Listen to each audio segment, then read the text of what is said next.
Isaac gets this promise from the Lord. I'm going to bless you. So the blessing of the Lord came upon him first. And why did the blessing come upon him? Because God said, because of the obedience of your father Abraham, who obeyed all my statutes and my laws. So again, the blessing came why? Because of what? Obedience. So now, the blessing of the Lord comes upon Isaac. Now, Isaac goes into the land, and this land was a land of famine. Now, one thing about a land with famine is that when you walk into a land of famine, you see that the ground is parched, and it's cracked in every area. I mean, you probably won't see it up here in Pennsylvania, but if you go down to California, you'll see broken and parched ground everywhere. When there is no water, there's famine. Are you listening to me? You need water to grow something. How many of you know that?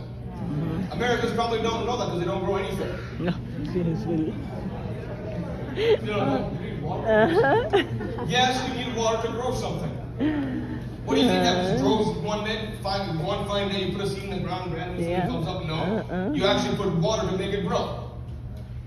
Sometimes when you teach Americans with seed time and harvest, they don't understand it. Because they never sowed one thing in their life. They think everything comes from the produce section. Imagine one day. Pastor Rodney was with a guy. He's actually a preacher that you and I know very well. He was down there with Pastor Rodney, and he saw somebody milking the cows that Pastor Rodney had.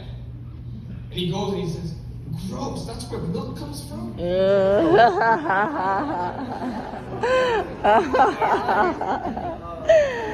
where do you think your coffee comes from in the morning that you drink? Somebody was milking that cow yesterday. So a lot of Americans don't understand the principle. Anyway, so it's very interesting to see that a land parched with no water whatsoever. So parched, dry land. And God speaks to Isaac and says, "Isaac, I'm going to bless you in this land." Say with me, in this land. I want you to understand, God is going to bless you in this land. You won't have to go somewhere else and God bless you there. God's going to bless you right where you are right now. And it doesn't matter if your situation is not conducive to a financial miracle or a blessing. Because the blessing has nothing to do with your situation. Good. So Isaac was where? In a land of famine. But what did he have? He had the blessing upon his life. So you know how the blessing actually works? This will stand here. The blessing of the Lord comes upon you first. It's like an umbrella that comes upon you. Imagine an umbrella of blessing upon me right now. So I'm in a land filled with famine all around me. But whenever I walk, the blessing is going with me. So that land that I'm looking at right now might be parched and dry. But when I take a step into that land, the blessing comes upon that land. That's why the Bible says, wherever your feet shall tread, the Lord will give it to you. Amen. Are you listening to me?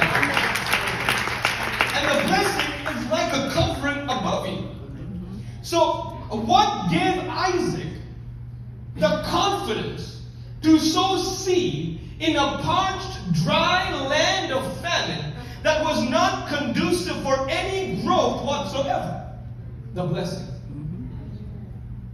One thing that Isaac knew is if I have the blessing, water or no water, I'm going to grow something.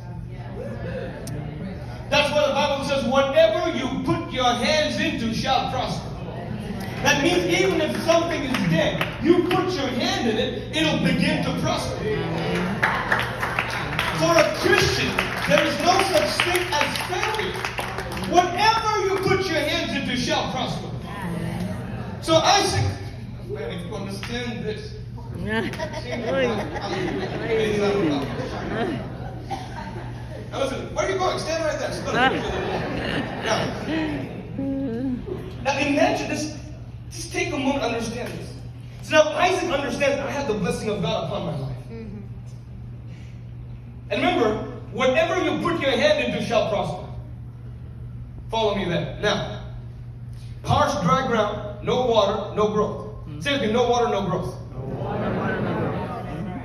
Now, Isaac goes, crazy old man, sowing seed in a parched, dry land. The Philistines looked from the distance. This old man's finally lost his mind. Ain't nothing. There's no water. And to make